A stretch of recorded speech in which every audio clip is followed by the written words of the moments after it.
ಈ ಎರಡು ಇಲಾಖೆಗಳನ್ನ ಯಾವ ರೀತಿ ನಿರ್ವಹಣೆ ಮಾಡಬೇಕು ಅನ್ನೋದಕ್ಕೆ ತುಂಬಾ ನಾನು ಓದಬೇಕಾಗಿದೆ. ನಾನು ಚಿಕ್ಕ ಹುಡುಗನಲ್ಲಿ ಓದ್ಲಿಲ್ಲ. ನಾನು 3ನೇ ಬೆಂಚಿನ ಮನೆ ಬೆಂಚಿನ ವಿದ್ಯಾರ್ಥಿ. ನಾನು ಸ್ವಲ್ಪ ಓದುವಲ್ಲಿ ಹಿಂದೆ. ಆದ್ರೆ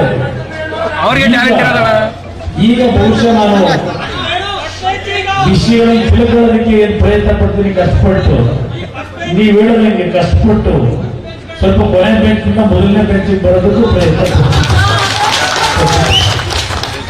ಅದರಿಂದ ನೀವು ಯಾರು ಆತಂಕಕ್ಕೊಳಗಾಗ್ತೀರಿ. ಯಾವುದೇ ಕುಟುಂಬದಲ್ಲಿ ಸಮಸ್ಯೆಗಳು ಅಂತ ಹೇಳಿ ಆತ್ಮಹತ್ಯೆ ಕೊನೆ ಇರುವಂತ ತೀರ್ಮಾನಕ್ಕೆ ಬರಬೇಡ. ಏನೇ ಕಷ್ಟ ಆಗುತ್ತೆ, ಭಗವಂತ ಕೊಟ್ಟಿರ್ತಕ್ಕಂಥ ಈ ಜೀವನ, ಅಮೂಲ್ಯ ಜೀವನ, ಯಾವುದೇ ಕಾರಣಕ್ಕೂ ಎದುರಿ ಆತ್ಮಹತ್ಯೆ ಶರಣಾಗಬೇಕು. ಇದೊಂದು ನನಗೆ ಮಾತು ಕೊಡಿ. ನಮ್ಮ ರೈತ ಬಂಧುಗಳು, ರೈತ ಬಂಧುಗಳೆಲ್ಲ ಈ ಕರ್ನಾಟಕದ ಜನತೆ ಕೇಳ್ತೇನೆ ನಾನು ಈ ವೇದಿಕೆ ಮುಖಾಂತರ. ನಾನಿವತ್ತು ಈ ರಾಜಕಾರಣದಲ್ಲಿ ಇರ್ತಕ್ಕಂಥದ್ದು ನಾನೇನೋ ಯಾವುದೋ ಕೆಲವು ವೈಯಕ್ತಿಕವಾದಂತ ನನ್ನ ಆಸೆ ಆಕಾಂಕ್ಷೆಗಳನ್ನು ಈಡೇರಿಸಬೇಕು ಅಂತ ಇದೆ. ನನಗೇನು ಯಾವುದೇ ರೀತಿಯ ದೊಡ್ಡ ಪಟ್ಟ ಆಸೆ ಇದೆ. ಅಲ್ಲಿ ನಿಖಿಲ್ ಕುಮಾರಸ್ವಾಮಿ ಕೂತಿದ್ದಾನೆ. ಅವನ ಜೀವನದಲ್ಲಿ ಅವನು ಎಂದೂ ಸಹ ನಾನು ಮುಖ್ಯಮಂತ್ರಿ ಇದ್ದಾಗಲೂ ನನ್ನ ಕಚೇರಿಗೂ ಬರಲಿಲ್ಲ, ಇಲ್ಲ ನನ್ನ ಹೆಸರೇ ಅಧಿಕಾರಿಗಳಿಗೆ ಅವರಿಗೆ ಈ ಕೆಲಸ ಮಾಡು ಆ ಕೆಲಸ ಮಾಡು ಅಂತ ಎಂದು ಅವನು ನನ್ನ ಅಧಿಕಾರ ದುರುಪಯೋಗ ಅವನು ಪಡಿಸ್ಕೊಂಡಿದ್ದ. ಇಲ್ಲ ನಮ್ಮ ಅಪ್ಪ ನನಗೆ ದೊಡ್ಡ ಮಟ್ಟದಲ್ಲಿ ಆಸ್ತಿ ಮಾಡಲಿಲ್ಲ ಅಂತ ಅವನೇ ನನ್ನ ಎಂದು ಕೇಳಿಲ್ಲ. ಅದಕ್ಕೆ ನಾನು ಹೇಳ್ತೇನೆ, ನನ್ನ ಜೀವನ ಇರೋದು ಬದುಕಿದ್ದೀರಿ. ನನ್ನ ತಂದೆ ತಾಯಿ ಜನ್ಮ ಕೊಟ್ಟಿದ್ದಾರೆ, ನೀವು ಬದುಕಿ ಬೆಳೆಸಿದ್ದೀರಿ. ನಾನು ಕೊನೆಯ ನನ್ನ ಜೀವನದಲ್ಲಿ ನಡಿ ಈಗ ಶುರು ಮಾಡೋಣ. ಕೇಸರಿಯಿಂದ ಮನೋಲ್ಲಾಸ ಮನಸ್ಸು ಮತ್ತೇರಿ ಕುಣಿದಾಡಿದೆ ನೋಡು, ಮನಸ್ಸು ಮತ್ತೇರಿ ಕುಣಿದಾಡಿದೆ ನೋಡು. ಕ್ಷಣ ಕ್ಷಣವೂ ಆಚರಿಸಿ ಕೇಸರಿ ಹಬ್ಬ. ವಿಮಲ್ ಬಾಯಲ್ಲಿ ಹೇಳಿ ಕೇಸರಿ. ಈ ರಾಜ್ಯಕ್ಕೆ ನನ್ನದೇ ಆದಂತ ರೀತಿಯಲ್ಲಿ ಏನಾದರೂ ಪ್ರತಿ ಕುಟುಂಬಕ್ಕೆ ಕೊಡುಗೆ ಕೊಡಬೇಕು, ಪ್ರತಿ ಕುಟುಂಬದ ಬದುಕನ್ನು ಸರಿಪಡಿಸಬೇಕು ಅನ್ನೋದೇ ನನ್ನ ಜೀವನದಲ್ಲಿ ತಲೆಯಾಗ್ತದೆ. ಯಾರಿಗೆ ಎಷ್ಟೇ ಟೀಕೆ ಮಾಡ್ಕೊಳ್ಳಿ, ನನ್ನ ಟೀಕೆಗಳಿಗೆ ಅಯ್ಯೋ ಏನಪ್ಪ ಈ ತರ ಅಂತೇಳಿ ನಾನೇನು ನೋಂದ್ಕೊಳ್ಳೋದಿಲ್ಲ, ಎಲ್ಲ ನೋಡಾಗಿಲ್ಲ.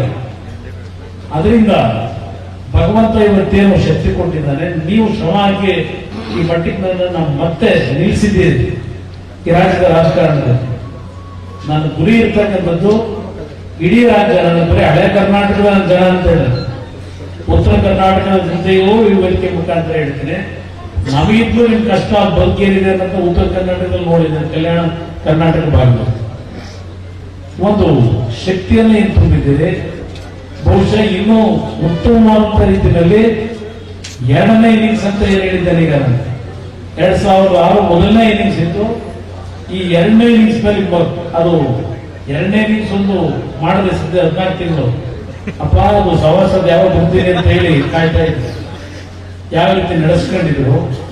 ಆದ್ರೂ ಅಂತ ಕಷ್ಟದಲ್ಲೂ ನನ್ನ ರೈತರಿಗೆ ಕೊಟ್ಟು ಮಾತು ಉಳಿಸ್ಕೊಂಡೆ. ಅವರು 25,000 ಕೋಟಿ ಸಾಲ ಮನ್ನಾ ಮಾಡ್ತಕ್ಕಂಥದ್ದು ಅವತ್ತೇನು ಯಶಸ್ವಿಯಾಗಿ ನಿರ್ವಹಿಸಿದೆ. ಚಿತ್ರಹಿಂಸೆ ಪಟ್ಟಿದ್ದೇನೆ ಆ ಸಂದರ್ಭದಲ್ಲಿ. ಇವತ್ತು ಬಹಳ ಸಂತೋಷವಾಗಿ ಈ ಅಧಿಕಾರ ಸ್ವೀಕಾರ ಮಾಡಿದ್ದೇನೆ ನರೇಂದ್ರ ಮೋದಿಯವರ ನಾಯಕತ್ವದಲ್ಲಿ. ಮುಕ್ತವಾದ ಅವಕಾಶಗಳಿದೆ. ಒಳ್ಳೆ ಕೆಲಸ ಮಾಡತಕ್ಕಂಥವ್ರಿಗೆ ಅವರು ಪ್ರೋತ್ಸಾಹ ಕೊಡ್ತಕ್ಕಂಥದ್ದು ನಾನು ಕಾಣ್ತಾ ಇದ್ದೆ. ಅದರಿಂದ ಈ 2ನೇ ಇನ್ನಿಂಗ್ಸ್ ನನಗೇನು ನಿಮ್ಮ ಶ್ರಮದಿಂದ ಈ ಶಕ್ತಿ ಬಂದಿದೆ. ಬಹಳ ಎಚ್ಚರಿಕೆಯಿಂದ ಒಂದೊಂದು ಹೆಜ್ಜೆಯನ್ನು ನಾನು ಇಡಬೇಕಾದ್ರೆ, ಕೆಲವು ತೀರ್ಮಾನಗಳನ್ನು ಮಾಡಬೇಕಾದ್ರೆ ಇನ್ನೊಂದು ಕಠಿಣವಾದಂತ ದಾರಿ ಇದೆ. ಕೇಂದ್ರ ಸರ್ಕಾರದ ಮಂತ್ರಿಯಾಗಿ ಕೆಲಸ ಮಾಡೋದು, ಆದ್ರೆ ಎಲ್ಲೂ ಎಡುವುದೇ ನಮ್ಮ ಜನರ ಕಷ್ಟಗಳನ್ನ ಬಗೆಹರಿಸ್ತಕ್ಕಂಥದ್ದಿದೆ. ಪ್ರಾಮಾಣಿಕವಾಗಿ ನನ್ನದೇ ಆದಂತ ಕೆಲವು ಚಿಂತೆ ಇಟ್ಕೊಂಡಿದ್ದೇನೆ. ಕಾರ್ಯಕ್ರಮ ತಂದು ಕೊಡ್ತೀವಿ.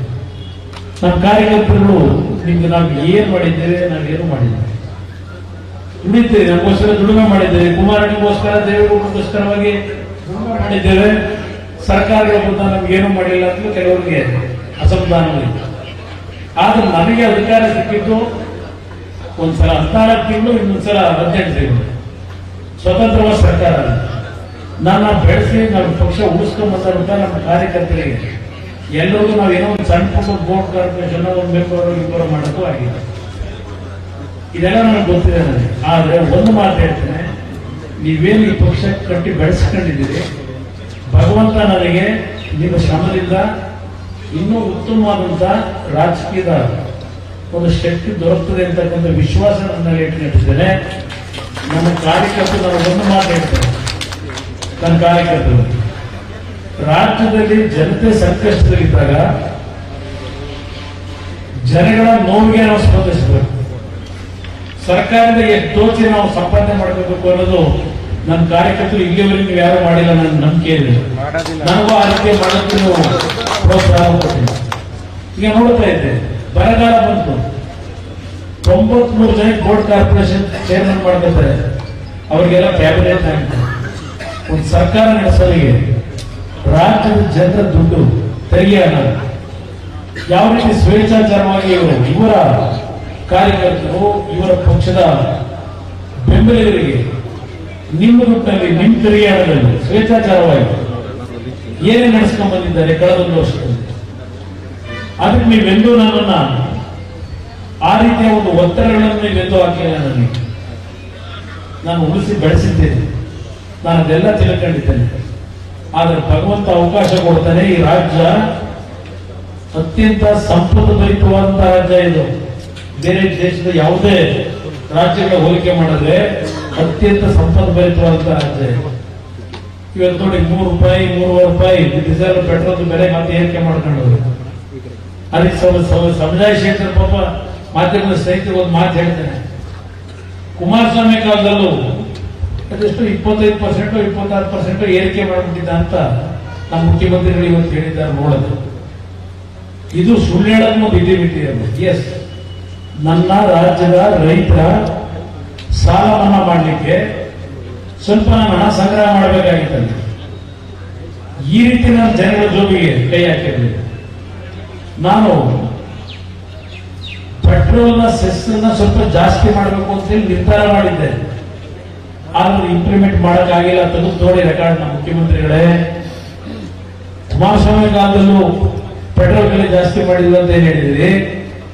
ಅವತ್ತು ನಾನು ರೈತರ ಸಾಲ ಮನ್ನಾ ಮಾಡಲಿಕ್ಕೆ ಹಣ ಹೊಂದಿಸ್ಲಿಕ್ಕೆ ಒಂದು 75 ಪೈಸೆ 1 ರೂಪಾಯಿ ಜಾಸ್ತಿ ಮಾಡ್ಲಿಕ್ಕೆ ಹೋದಾಗ ಅದನ್ನ ಕಾರ್ಯರೂಪಕ್ಕೆ ತರಕ್ಕಾಗಲಿಲ್ಲ.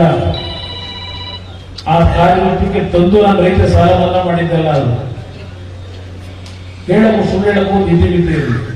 ನಾನು ಎಂದೂ ಸಹ ನಾನು 2 ಬಾರಿ ಮುಖ್ಯಮಂತ್ರಿ ಆದಾಗಲೂ ಜನಗಳ ಮೇಲೆ ತೆರಿಗೆ ಹೊರಿಸಿ ಹೆಚ್ಚಿನ ಹೊರೆಯನ್ನು ನಿಮ್ಮ ಮೇಲೆ ಹೊರಿಸಲಿಲ್ಲ. ನಾನು